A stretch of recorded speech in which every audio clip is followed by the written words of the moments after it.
The perfume hit me first. Not her usual vanilla scent, but something sharp and expensive that screamed guilt louder than a fire alarm. Alicia stood in our kitchen doorway at 11:30 on a Tuesday night, her auburn hair slightly messed despite her obvious attempts to fix it in the car mirror.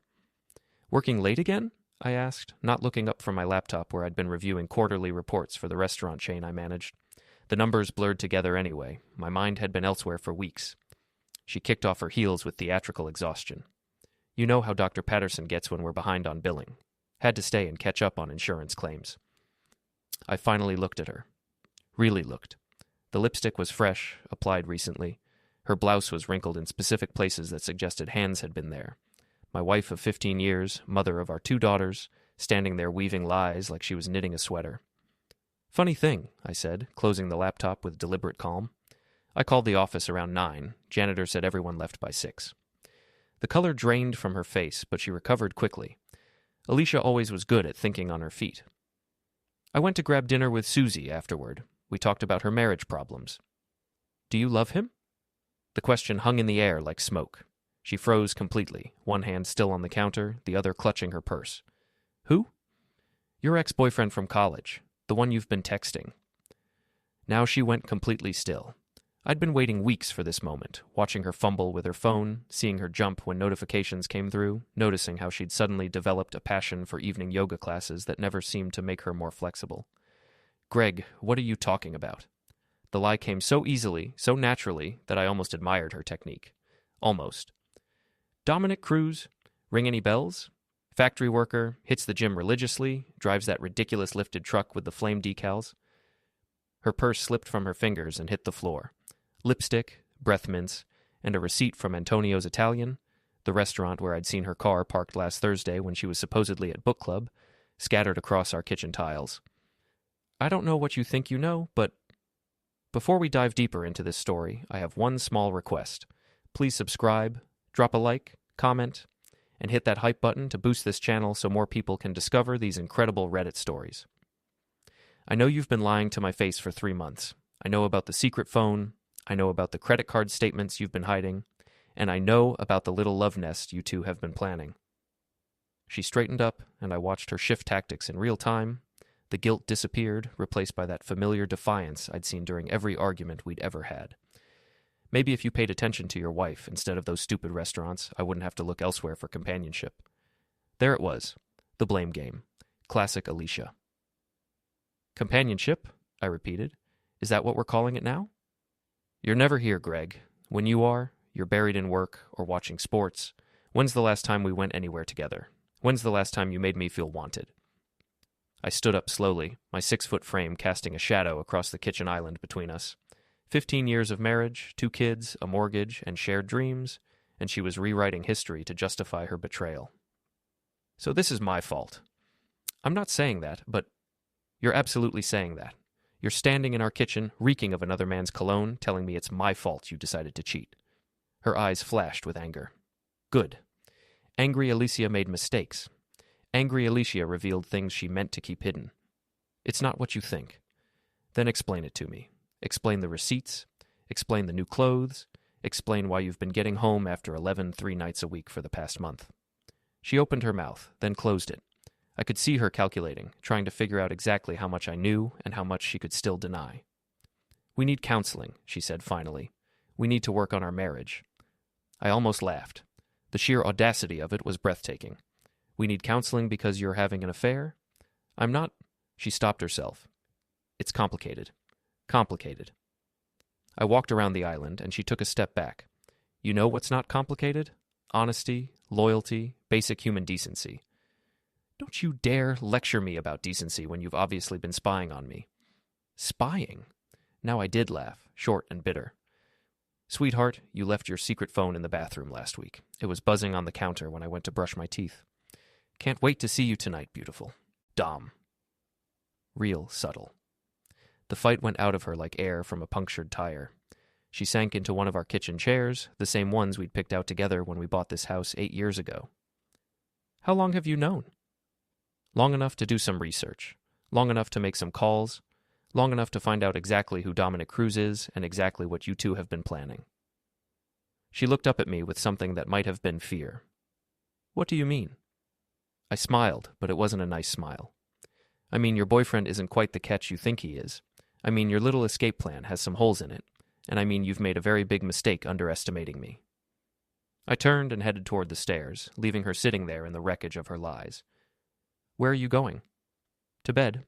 We'll talk more tomorrow, after you've had time to think about whether you want to keep lying or start telling the truth. Greg, wait! But I was already climbing the stairs, my mind racing with possibilities. 3 months she'd been planning this. 3 months of deception, manipulation, and betrayal. She thought she was so clever, so careful, she had no idea what was coming. The next morning, Alicia left early for work without saying goodbye. I heard her car pull out of the driveway at 7:15, 30 minutes before her usual departure time. Running scared, probably calling Dominic or her best friend Susie to strategize damage control. I called in sick to work, first time in 2 years, and drove straight to Richard King's house. If I was going to war, I needed intelligence, and Richard had always been good at gathering information. Plus, he owed me a favor from when I'd covered for him during his own marital troubles last year. Richard lived in a split-level ranch that looked like it hadn't been updated since 1987. His wife had left him 6 months ago, and he'd embraced bachelor living with the enthusiasm of a man who'd forgotten how much he enjoyed eating cereal for dinner and leaving dishes in the sink. "You look terrible," he said when he opened the door. Richard was 42, balding, and had the soft build of a man who managed a hardware store and considered walking to the mailbox exercise. "I feel worse. Got coffee?" "Always. Come on in." His living room smelled like pizza and disappointment, but the coffee was strong, and the company was exactly what I needed. I told him everything. The phone, the lies, the confrontation, all of it. "Dominic Cruz," Richard said when I finished. "That name sounds familiar. Should it? Give me a minute." He disappeared into his home office and returned with his laptop. "I know half the guys in this town through the store. Let me check something." He typed for a few minutes, frowning at the screen. "Here we go. Dominic Cruz, age 41, works at Peterson Manufacturing.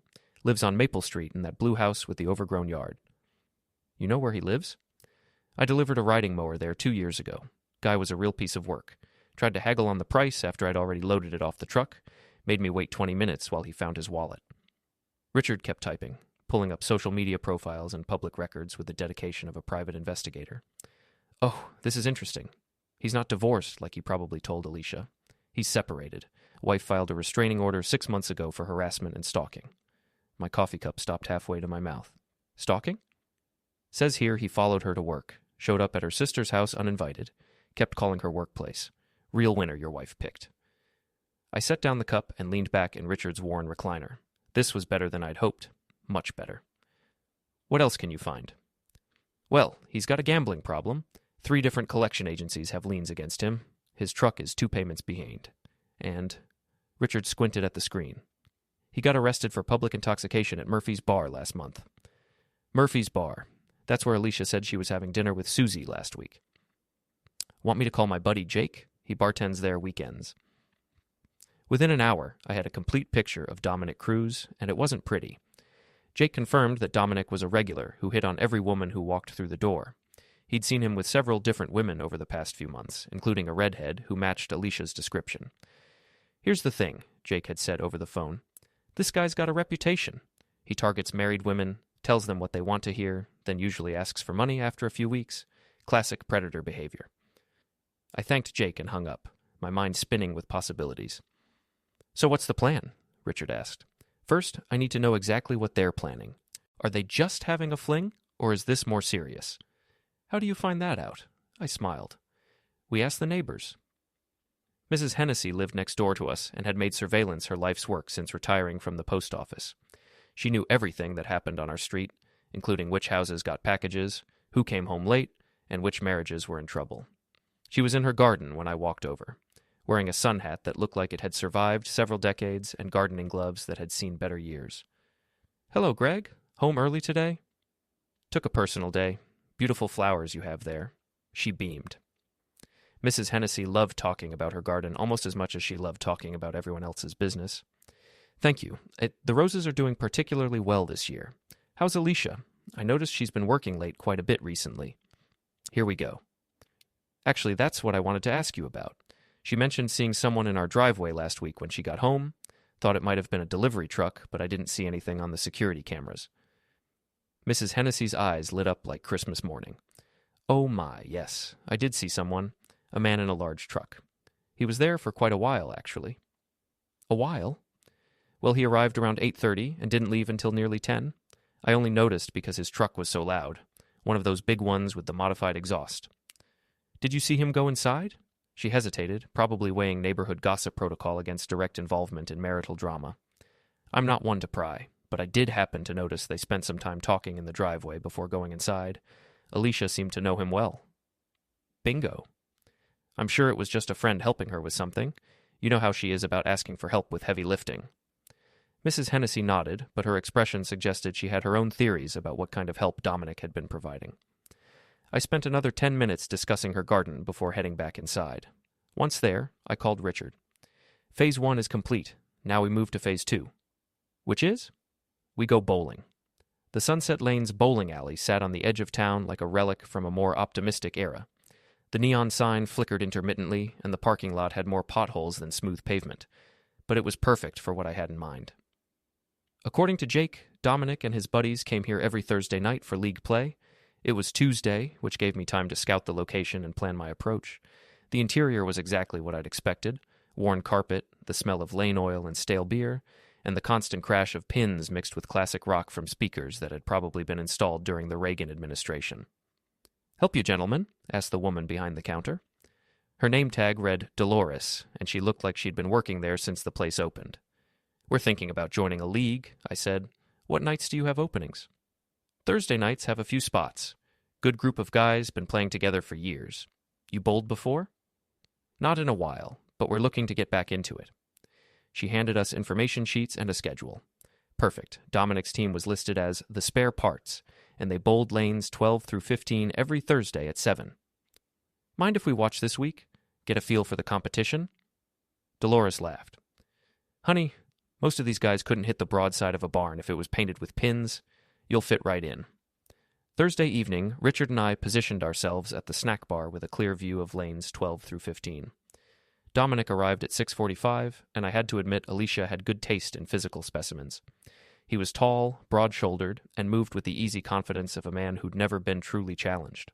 His teammates were exactly what I'd expected, middle-aged factory workers more interested in drinking beer than improving their bowling averages.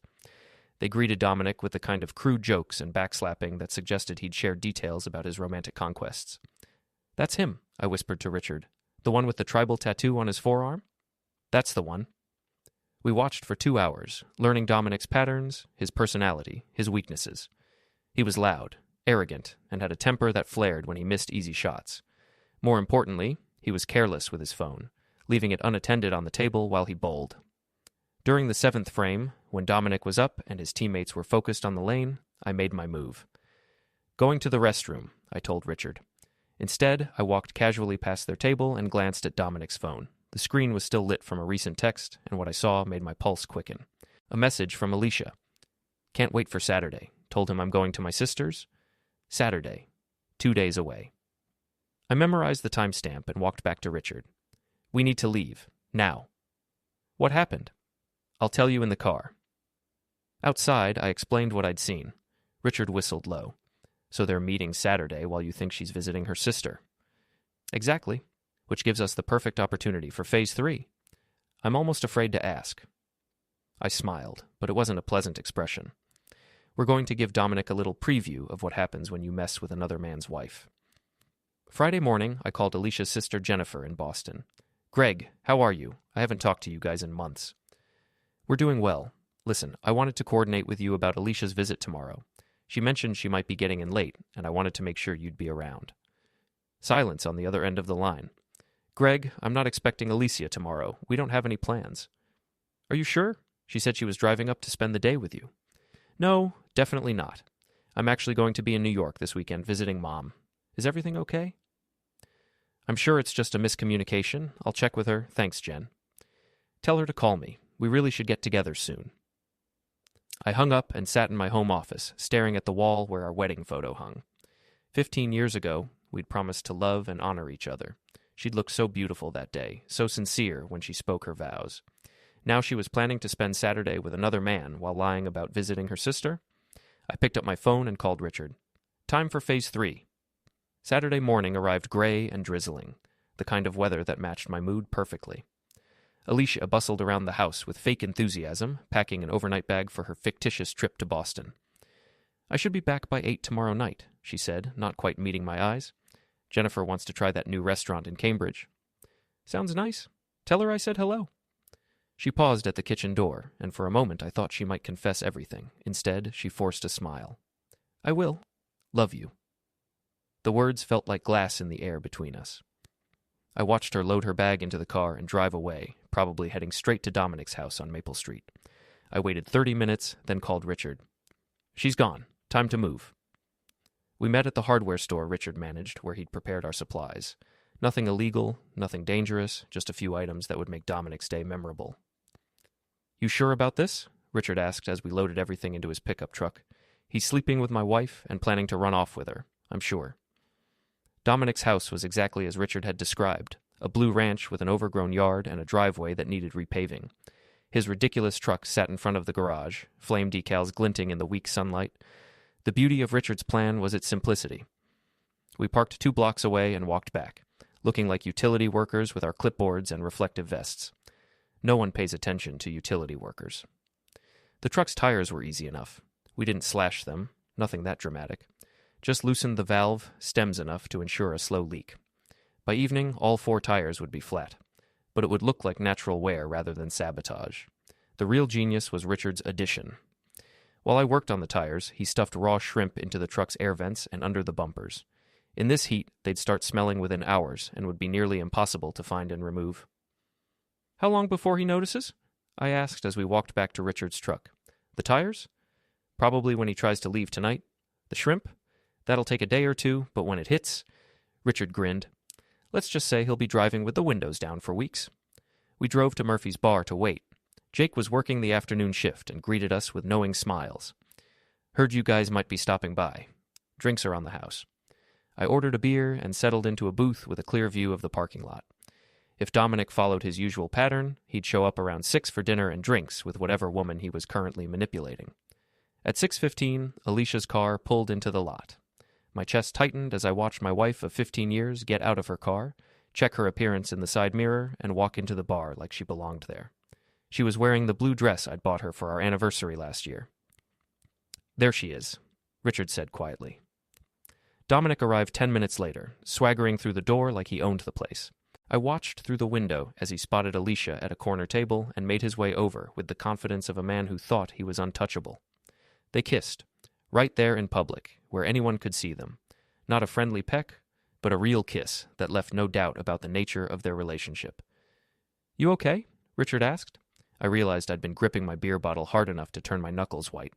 "I'm fine. We can leave." "No, I want to see this." For 2 hours, I watched my wife laugh at another man's jokes, hold his hand across the table, and gaze at him with the kind of adoration she used to reserve for me. They looked happy together, comfortable, like a real couple, instead of 2 people sneaking around behind a spouse's back. At 8:30, they got up to leave. Dominic threw some cash on the table and put his arm around Alicia's waist as they headed for the door. "Show time," Richard said. We followed at a distance, reaching the parking lot just as Dominic discovered his tire situation. "What the hell?" His voice carried clearly across the lot as he walked around his truck, seeing all 4 tires sitting nearly flat on their rims. Alicia stood beside her own car, looking confused. "What happened?" "Someone messed with my truck." Dominic's face was red with anger and embarrassment. "This is deliberate." "Maybe you just need air?" All 4 tires don't go flat at the same time by accident. He kicked one of the tires, which only made him look more ridiculous. From our position behind another car, Richard and I watched the show. Dominic called a towing service, but Saturday night meant a 2-hour wait. Alicia offered to drive him home, but his masculine pride was clearly wounded. "This is someone's idea of a joke," he muttered, pulling out his phone to call his buddies. "Maybe we should just go to your place," Alicia suggested. "Deal with this tomorrow." "No way. I'm not letting some punk get away with this." They stood there arguing for another 10 minutes before Alicia finally convinced him to leave the truck and come with her. As they drove away, Dominic was still ranting about finding whoever had messed with his vehicle. "Phase 3 complete," Richard said with satisfaction. "This is just the beginning," I replied. Sunday morning, I was drinking coffee in my kitchen when Alicia walked through the door at 9:30. Her overnight bag looked suspiciously unused, and she had that slightly rumpled appearance of someone who'd slept in unfamiliar surroundings. "How was Jennifer?" I asked without looking up from my newspaper. "Good, really good. We had a nice time catching up." "What restaurant did you try?" She hesitated for just a moment. "That Italian place in Cambridge, Giacomo's." I nodded and turned the page. "Sounds nice. I'm sure Jennifer enjoyed it." She did. We talked about getting together more often." "That's a good idea. In fact, you should call her today. She mentioned wanting to hear from you when I talked to her yesterday." Alicia went very still. "You talked to Jennifer?" "Yesterday morning. I wanted to make sure she'd be around for your visit." I looked up from the paper with an expression of mild confusion. "Funny thing, though. She said she wasn't expecting you, said she was going to New York to visit your mother." The color drained from Alicia's face. She opened her mouth, then closed it, clearly scrambling for an explanation. "There must have been some miscommunication," she said finally. "Must have been. So where did you actually spend the night?" Jennifer changed her plans at the last minute. We met halfway, in Hartford." "Hartford?" I folded the newspaper carefully. "And you stayed where?" "A hotel. The Marriott downtown." I pulled out my phone and started typing. "Let me call them and make sure you didn't leave anything behind." "Greg, stop! What's the problem? If you stayed there, they'll have a record." She sank into the chair across from me, the same chair where she'd sat 3 days ago when her lies first started unraveling. "Okay, I wasn't with Jennifer." "I know." "You know?" "I've known since Friday morning when I called her. So where were you, Alicia? And please, for once in the past 3 months, tell me the truth." She stared at her hands, twisting her wedding ring around her finger. "I was with Dom." "All night?" "Yes." "At his house?" "Yes." I leaned back in my chair, studying my wife's face. She looked miserable, caught, but not particularly sorry. "How long has this been going on?" 3 months, maybe 4. "And you love him?" She looked up at me then, and I saw something in her eyes that hurt worse than all the lies combined. "I think so. Yes." "Are you planning to leave me?" "I don't know. We've talked about it, but what?" "It's complicated. The girls, the house, everything we've built together." "Everything we've built together." I stood up and walked to the kitchen window, looking out at the yard where our daughters had played as children, where we'd hosted barbecues and birthday parties and all the ordinary moments that make up a marriage. "Greg, I know this is hard, but maybe we can work through this. Maybe counseling. You spent last night with another man, and now you want to work through it? People make mistakes. Marriages survive affairs all the time." I turned around to face her. "This isn't a mistake, Alicia. A mistake is forgetting to pick up milk on the way home. This is a choice, 4 months of choices. I never meant for it to happen. But it did happen, and now you need to decide what you want." She looked up at me with something that might have been hope. "What do you mean?" "I mean you can't have both. You can't have me and him. You can't have this marriage and that affair, so choose. Greg, choose now, today, him or me." She stared at me for a long moment, and I could see her weighing options, calculating outcomes, trying to figure out which choice would cost her less. Finally, she spoke. "I need time to think." "No, you've had 4 months to think. Choose." "I can't just—" "Then you've already chosen." I walked past her toward the stairs, leaving her sitting alone in the kitchen with the weight of her decision. "Where are you going?" she called after me. "To pack your bags. If you can't choose, I'll choose for you." "Greg, wait, please. Can't we talk about this?" I paused at the bottom of the stairs and looked back at her. "We're done talking, Alicia. We're done with a lot of things." As I climbed the stairs, I could hear her crying behind me, but I felt nothing except a cold, clear sense of purpose. Phase 4 was about to begin. Monday morning brought unseasonably warm weather and the annual Riverside Fall Festival, a town tradition that drew half the county to Main Street for crafts, food trucks, and small-town gossip. Perfect timing for what I had planned. Alicia had spent Sunday night at Susie's house after our confrontation, but she'd called 3 times asking to work things out. Each conversation followed the same pattern. Tears, promises to end the affair, pleas for another chance. I listened patiently and told her we'd talk at the festival. She thought I was ready to forgive her. She had no idea what was coming. Richard met me at the hardware store at 8 in the morning, looking nervous, but excited. "You sure about this?" he asked as we loaded folding chairs and a small table into his truck. She made her choice when she refused to choose. Now she gets to live with the consequences. "And Dominic?" "Oh, he's going to have a very interesting day." We drove to the festival grounds, where vendors were setting up booths and the early crowd was already gathering. I'd specifically requested a spot near the main stage, where the maximum number of people would witness what was about to unfold. Our booth looked innocent enough. A simple table with information about the restaurant chain I managed, some promotional materials, and a sign offering free appetizer coupons. What people couldn't see was the small wireless speaker hidden under the table, connected to my phone. At 10:30, Alicia arrived with Susie in tow. She looked beautiful in a yellow sundress that complemented her auburn hair, but I could see the strain around her eyes.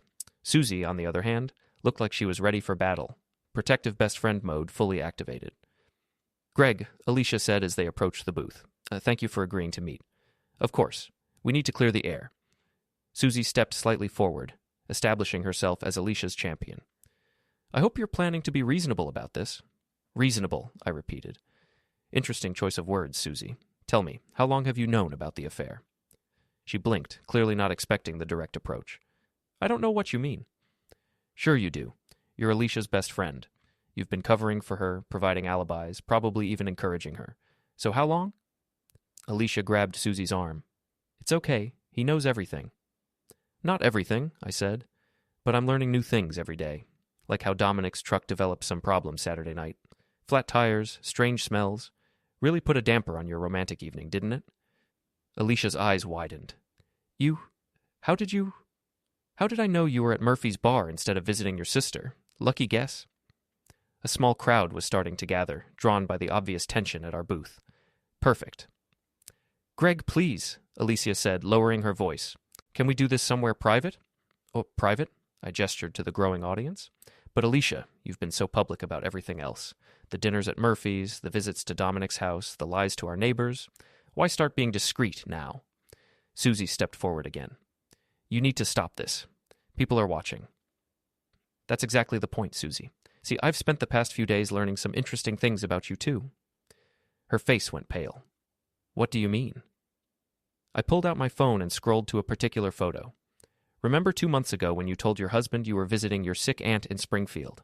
Funny thing, your aunt wasn't sick, but Dominic was definitely there to comfort you." The photo showed Susie and Dominic together outside a motel in Springfield, his arm around her waist, her face turned up toward his for a kiss. "That's not what it looks like," Susie stammered. "Really? Because it looks like you've been sleeping with the same man as your best friend, which raises some interesting questions about loyalty, doesn't it?" Alicia stared at the photo, then at Susie, then back at me. "That can't be real." "Oh, it's real. Private investigator took it 6 weeks ago. Turns out your boyfriend has quite the appetite. You're not his only married conquest, sweetheart. You're just the most recent." The crowd around our booth had grown to about 20 people, all listening with the fascination reserved for public meltdowns. I recognized several faces, neighbors, acquaintances, people who knew Alicia and would spread this story throughout the town by evening. "Greg, stop," Alicia pleaded. "Please, let's go somewhere and talk. We tried talking. You chose lying instead." I looked at Susie, who was backing away slowly. "Where are you going, Susie? Don't you want to explain to everyone how you've been such a supportive friend?" "You're crazy," Susie said, but her voice shook. "Am I? Let me ask the crowd." I turned to the gathered spectators. "What do you call a woman who sleeps with her best friend's boyfriend while helping her friend lie to her husband?" Someone in the crowd snickered. Others looked uncomfortable but didn't leave. This was better than cable television. "A real piece of work," called out a voice from the back. Susie's face turned red. "I don't have to listen to this." "No, you don't, but you might want to stick around for the next part. It concerns you." I pulled out my phone again and activated the hidden speaker. Alicia's voice filled the air, crystal clear. "I just need a few more weeks to figure out how to get the most money out of the divorce. Greg's got assets he doesn't even know I know about." Susie's voice responded, "What about the girls?" "They'll understand eventually. And Dom says we can get a place in Florida, start fresh. I just need to be smart about this." The crowd went silent. Alicia looked like she'd been struck by lightning. "Where did you get that?" she whispered. "Your phone automatically backs up to the cloud, sweetheart, including voice memos, like the ones you and Susie made while planning your escape strategy." I let another segment play. Susie's voice. "Are you sure Dom is worth all this? I mean, he's fun, but..." "Alicia, he makes me feel alive again. Greg's so boring, so predictable. Dom's exciting." "Susie, just be careful. Men like Dom don't usually stick around. Alicia. This is different. He loves me. I stopped the recording and looked at the crowd. Ladies and gentlemen, my wife of 15 years, planning her exit strategy while I'm at work supporting our family. Someone in the crowd said, "That's awful." Others murmured agreement. Alicia was crying now, mascara running down her cheeks. "Greg, I can explain." "Explain what? How you and Susie have been planning to take half my assets and run off with a man who's been cheating on both of you?" "He hasn't been cheating." "Haven't you been listening? He's been with Susie, too. Probably others. You're not special, Alicia. You're just convenient." I played another recording, this one of Dominic talking to someone on the phone. "These married women are so easy. Tell them what they want to hear, make them feel young again, and they'll do anything. This one's got a husband with money, so I'm playing the long game." The voice on the other end asked, "What about the redhead's friend?" Dominic laughed. "That was just for fun, but she's useful. Helps me keep track of what the wife is thinking." Alicia staggered backward like she'd been physically hit. Susie had gone completely white. "That's not real," Susie said weakly. "Private investigator again. Amazing what people will say when they think no one's listening." I looked around at the crowd, which had grown to nearly 50 people. So there you have it, folks. My wife, her best friend, and the con man who played them both. Any questions? An elderly woman in the front row raised her hand. "What are you going to do now, honey?" I smiled, and it was the first genuine smile I'd felt in weeks. "I'm going to let them explain this to their families, their employers, and everyone else in town, because that's what happens when you think you're smarter than everyone else." Alicia was sobbing now, her yellow dress stained with tears and mascara. Susie had disappeared into the crowd, probably running home to face her own husband with some very difficult questions. "Ladies and gentlemen," I announced to the crowd, "the show's over. Please enjoy the rest of the festival." As people began to disperse, chattering excitedly about what they'd witnessed, Alicia grabbed my arm. "How could you do this to me?" I looked down at her hand on my arm, then back at her tear-stained face. "I didn't do this to you, Alicia. You did this to yourself. I just made sure everyone else knew about it."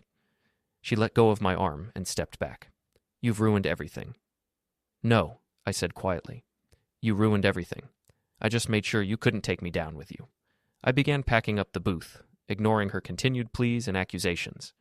By the time I finished, she was gone, probably running to find Dominic and discover that he'd already heard about the morning's events through the town's remarkably efficient gossip network.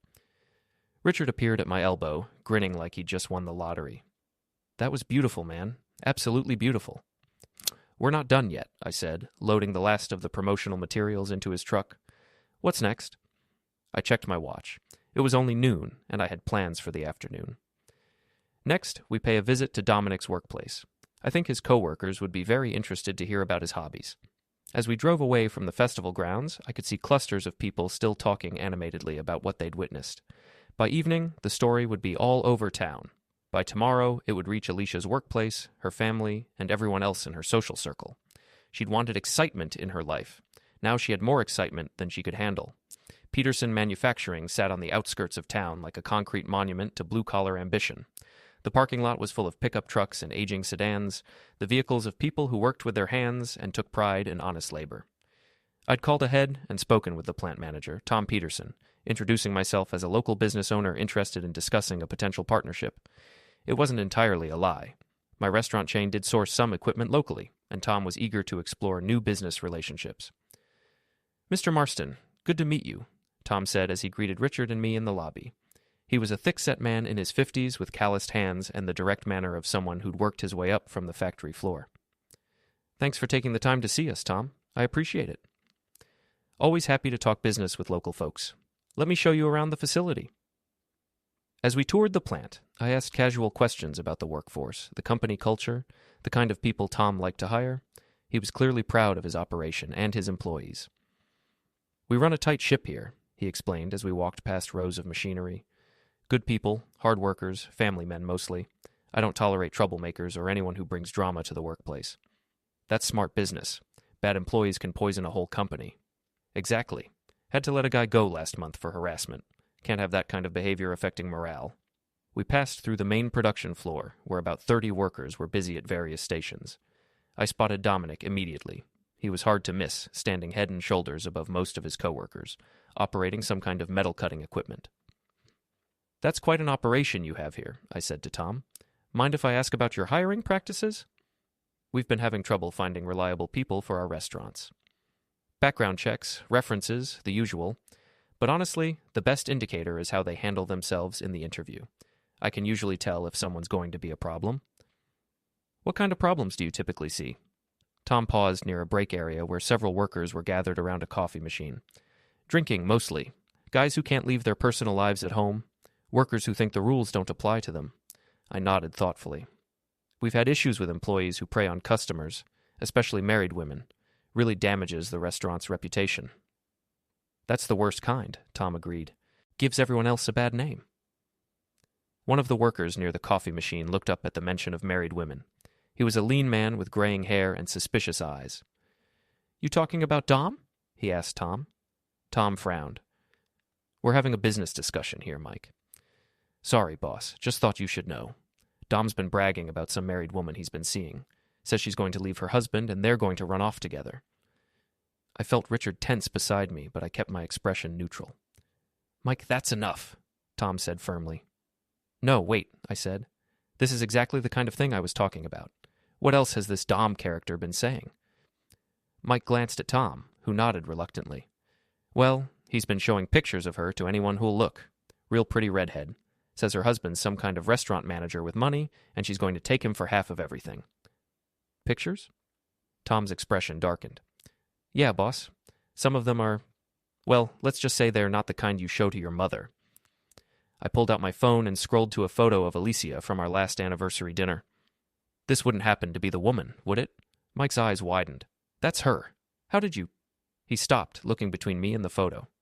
Oh, hell, you're the husband. The break area went completely quiet. Tom looked like he'd swallowed something unpleasant. Mr. Marston, I had no idea. It's not your fault, Tom, but I think we need to have a conversation with Dom. Tom nodded grimly. Mike, go get Dominic. Tell him to come to my office, now. 5 minutes later, Dominic walked into Tom's office with the casual confidence of a man who thought he was untouchable. He stopped short when he saw me sitting across from Tom's desk. Dom, Tom said. This is Greg Marston. I believe you know his wife. Dominic's face went through several expressions, confusion, recognition, and finally a kind of defiant anger. I don't know what you think you know, he said, but... I know you've been having an affair with my wife for 4 months, I interrupted. I know you've been showing intimate pictures of her to your coworkers, and I know you've been planning to convince her to divorce me so you can get your hands on my assets. Tom leaned back in his chair, studying Dominic with the expression of a man who just discovered something rotten in his refrigerator. Is this true, Dom? It's not what it sounds like. It sounds like you've been harassing a married woman and bragging about it to your coworkers, Tom said. It sounds like you've been creating a hostile work environment and bringing personal drama into my facility. She came to me, Dominic protested. I didn't force anything. I stood up and walked around Tom's desk until I was standing directly in front of Dominic. He was taller than me, but I'd been in enough fights to know that size wasn't everything. You targeted my wife, I said quietly. You manipulated her, lied to her, and used her. And then you bragged about it to anyone who would listen. She's a grown woman. She made her own choices. You're right, she did, and now you get to make yours. I pulled out my phone and showed him the same recordings I'd played at the festival. His face went pale as he heard his own voice describing married women as easy targets, and discussing his plans to take advantage of Alicia's divorce settlement. Where did you get that? Private investigator. Amazing how much evidence you can gather when someone's stupid enough to think they're untouchable. Tom had heard enough. Dom, clean out your locker. You're terminated, effective immediately. You can't fire me for my personal life. I can fire you for harassment, creating a hostile work environment, and conduct detrimental to the company, Tom replied. Security will escort you out. As if on cue, 2 security guards appeared in the doorway. Wait, Dominic said, panic creeping into his voice. I need this job. I've got bills, payments. You should have thought of that before you decided to prey on married women and brag about it to your coworkers, I said. The security guard stepped forward, but I held up a hand. Actually, before you go, Dom, there's something else you should know. That romantic evening you had planned with my wife this weekend, she won't be available. See, she's going to be pretty busy explaining to her family, her coworkers, and everyone else in town why she decided to throw away 15 years of marriage for a con man who was also sleeping with her best friend. Dominic's eyes widened. What are you talking about? Susie Harris. Ring a bell? You remember Susie, Alicia's best friend? The one you've been using to keep track of my wife's plans? The one you've been sleeping with on the side? I never... Springfield Motel, 2 months ago, room 237. You paid cash, but the security cameras don't lie. Dominic looked like he'd been hit by a truck. How do you know all this? I know everything, Dom. I know about your gambling debts, your ex-wife's restraining order, your pattern of targeting married women. I know about your truck payments, your drinking problem, and your habit of borrowing money from women you're sleeping with. I stepped closer, lowering my voice so only he could hear. I know you're a predator who thought you found the perfect mark, but you made one mistake. You messed with the wrong man's family. The security guards escorted Dominic out of the office, but not before he turned back to glare at me. This isn't over, he said. I smiled.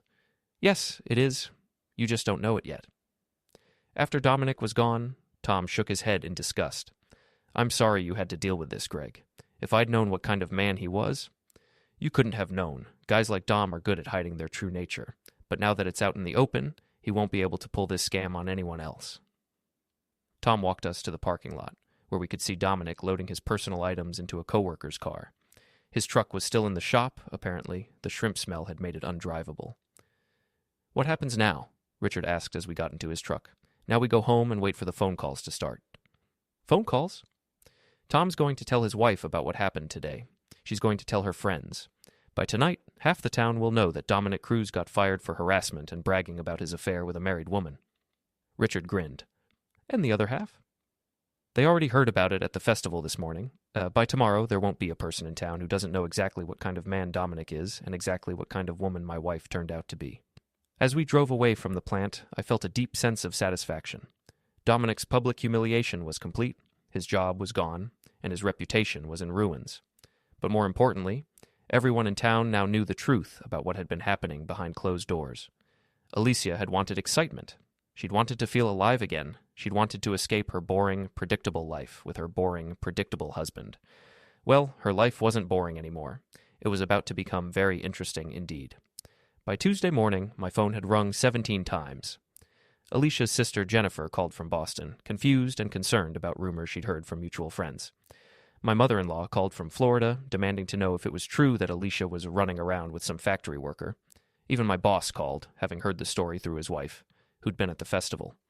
I answered each call with the same calm professionalism I brought to managing restaurants, confirming the basic facts without editorial comment. Yes, Alicia had been having an affair. Yes, she'd been planning to leave. No, I wasn't interested in reconciliation. The calls to Alicia, I assumed, were less pleasant. Richard arrived at my house around noon, carrying coffee and wearing the expression of a man who'd been fielding his own share of phone calls. Susie's husband threw her out, he reported. She's staying at her sister's place across town. Apparently he found some interesting text messages on her phone after your little festival performance yesterday. And Dominic? Living in his truck in the parking lot behind Murphy's bar. Jake says he came in last night drunk and belligerent, trying to convince anyone who'd listen that you'd set him up. Did anyone believe him? Would you? I smiled and took a sip of coffee. What about Alicia? Haven't seen her since yesterday. Her car wasn't at Susie's place, and it's not at Dominic's house. Maybe she went to a hotel. The doorbell rang before I could respond. Through the front window, I could see a familiar figure standing on my porch. Dr. Patterson, Alicia's boss at the dental clinic. Dr. Patterson, I said as I opened the door. This is unexpected. Greg, I hope you don't mind me stopping by. I wanted to speak with you about Alicia. Dr. Patterson was a thin, nervous man in his 60s who'd built a successful practice through meticulous attention to detail and an absolute intolerance for drama. The fact that he was here personally, rather than calling, suggested the situation was serious. Of course. Come in. I led him to the living room, where Richard was already making himself scarce, retreating to the kitchen with his coffee. Greg, I'm going to be direct, Dr. Patterson said. I've heard some disturbing rumors about Alicia's personal life, and I need to know if they're true. What kind of rumors?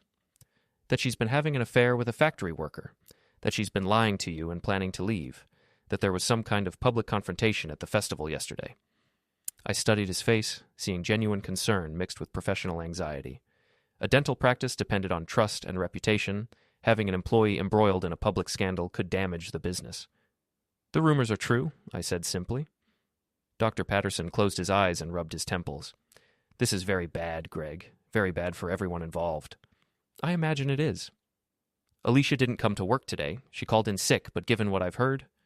He trailed off, then looked at me directly. How bad is this going to get?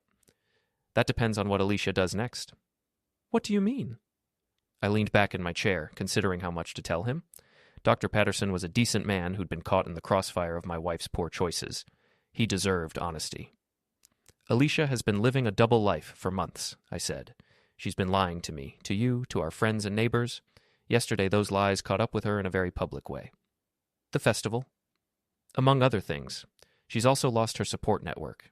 Her best friend was involved in the affair, and that relationship has imploded. The man she was seeing has been exposed as a con artist who was using both of them. Dr. Patterson nodded slowly. And now she's facing the consequences. Exactly. The question is whether she'll handle those consequences with dignity, or if she'll continue making bad choices. As if summoned by our conversation, my phone buzzed with a text message from Alicia. We need to talk. Meet me at Murphy's Bar at 6 p.m. Come alone. I showed the message to Dr. Patterson, who frowned. Murphy's Bar? Isn't that where she was meeting this other man? It is. Interesting choice of venue. Dr. Patterson stood up, looking like a man who'd aged several years in the past few days. Greg, I want you to know that whatever happens between you and Alicia personally, I can't have this kind of drama affecting my practice. I understand. I'm going to have to let her go. I can't have patients asking questions about my staff's personal lives, and I can't have employees who've lost the trust of the community. I nodded. It was the outcome I'd expected, but hearing it confirmed still felt like a small victory. After Dr. Patterson left, Richard emerged from the kitchen with a grim smile. Heard every word, he said. She's really losing everything, isn't she? She made her choices. Now she gets to live with them. You going to meet her tonight? I looked at the text message again, considering the possibilities. Alicia was desperate, cornered, and probably angry. Meeting her in a public place was smart. She couldn't make a scene without further damaging her reputation, and there would be witnesses to whatever she said or did. Yes, but not alone. You want me to come? I want you to be there, but not obviously. Sit at the bar, have a drink, watch the show. What kind of show are you expecting? I smiled, but it wasn't a pleasant expression. The final act. Murphy's Bar at 6 o'clock on a Tuesday was exactly what you'd expect. A handful of regulars nursing beers and watching sports on the television above the bar, the smell of fried food and stale cigarettes, the kind of place where people went to forget their troubles or make new ones. Alicia was already there when I arrived, sitting in the same corner booth where she'd met Dominic just 4 days earlier. She looked terrible. Her hair was unwashed, her clothes wrinkled, and her eyes were red from crying. The confident, beautiful woman who'd been living a double life had been replaced by someone who looked broken and desperate. Thank you for coming, she said as I slid into the booth across from her. What do you want, Alicia? I want to fix this. I want to make things right between us. I glanced toward the bar, where Richard was sitting with his back to us, apparently absorbed in the baseball game on television. How exactly do you plan to do that? I'll end things with Dom. Completely. I'll quit my job, we can move somewhere new, start over. You don't have a job to quit. Dr. Patterson fired you this afternoon. Her face crumpled. He what? He can't have employees who've become public scandals. Bad for business. She stared at me in shock. You told him about the affair? I didn't have to. Half the town was at the festival yesterday, remember? Word travels fast in a small community. Greg, please. I know I made mistakes, but we can work through this. We have 15 years together. 2 daughters. We had 15 years together. You threw that away when you decided to start planning your escape with another man. I never meant for it to go that far. It just happened. Nothing just happened, Alicia. You made a series of deliberate choices over a period of months. You chose to lie to me, to betray our marriage, to plan a future with someone else using my money. She reached across the table and grabbed my hand. I was confused. I felt trapped, like my life was passing me by. Dom made me feel young again, exciting. Dom was using you. He was also sleeping with your best friend and planning to con you out of the divorce settlement. Did you really think a man like that was going to give you a fairy tale ending? Tears started streaming down her face. I know that now. Susie told me everything yesterday. About Springfield, about the things he said about me to his friends. I feel so stupid. You should feel stupid. You destroyed our marriage for a man who saw you as an easy mark. But it's not too late. We can go to counseling, work on our problems. Our problems? I leaned forward, lowering my voice. We didn't have problems, Alicia. You had problems. You were bored, restless, looking for excitement. Instead of talking to me about it, You decided to have an affair. I tried to talk to you. When? When did you try to talk to me about feeling trapped or wanting more excitement in your life? She opened her mouth, then closed it, clearly unable to come up with a specific example. You didn't try to talk to me because talking would have required honesty, and honesty would have meant admitting that you were thinking about cheating. It was easier to just lie. Greg, I'm begging you, please, give me another chance. I looked at my wife of 15 years, sitting across from me in the same booth where she'd kissed another man just days earlier and felt nothing but contempt. You want another chance? Here's your chance. Tell everyone in this bar the truth about what you did. What?